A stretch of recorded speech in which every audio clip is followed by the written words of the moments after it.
For seafood lovers across Alabama, oysters are a favorite, served raw, grilled, or fried from the coast to cities hundreds of miles inland. But oysters are more than a delicacy. They're a vital part of Alabama's coastal ecosystem, and what happens to those shells after dinner matters more than you might think. And we'd like to see those not end up in the landfill. We need to get those back where they can do the work that they're designed for. Alabama Extension Professor P.J. Waters has spent a career studying coastal reef restoration and enhancement. To him, oysters aren't just seafood. They're the workhorses of the ecosystem. So the reef itself is almost the foundation of the ecosystem in an estuary. It filters the phytoplankton from the water as food, but it filters everything else that's in the water. So the nutrients that it can sequester, everything that it packs together and doesn't eat and sends out the side is now heavier than water, so it sinks. But nearly 80% of the world's oyster reefs have been lost, and nutrient pollution continues to threaten what remains. That's why a program spearheaded by the Alabama Coastal Foundation teamed up with Extension for solutions. Now they're restoring the beneficial reefs, starting in Little Lagoon in Gulf Shores.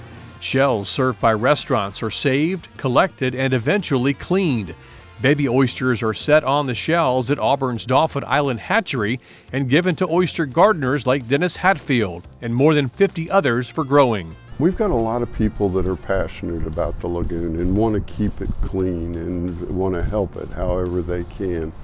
It was apparent right away that people really liked the idea of growing oysters. Auburn Extension has been a valuable partner, and we would not have had as many shells deployed without the great work that has been provided by that entity. So we appreciate them for being the long-term advisory council member and always adding that counsel, but also that long-term partnership that helps to not only help our restoration efforts, but also our education efforts as well. In 2025 alone, 366 Extension oyster gardening volunteers raised more than 207,000 oysters for restoration, with the potential to rebuild over 11 acres of reef.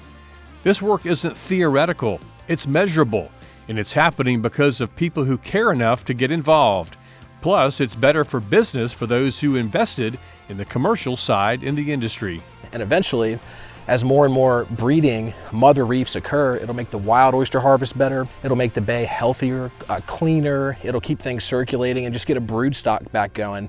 And that'll help us as farmers just because the water's better. We just want it to be the most important stories we can share with our customers, that we are supporting sustainable practices, especially when it comes to our brand, Oysters. It is just such a wonderful opportunity to be involved. And I think this next generation is absolutely on top of it. They want it to save this environment and prevent it from, if oysters go away, they're just a culinary masterpiece. It doesn't mean that there's not more work to do. We've got to keep expanding the group of people that are engaged with it. But yes, I think we're making an impact because we do see people who are seeking out opportunities to engage.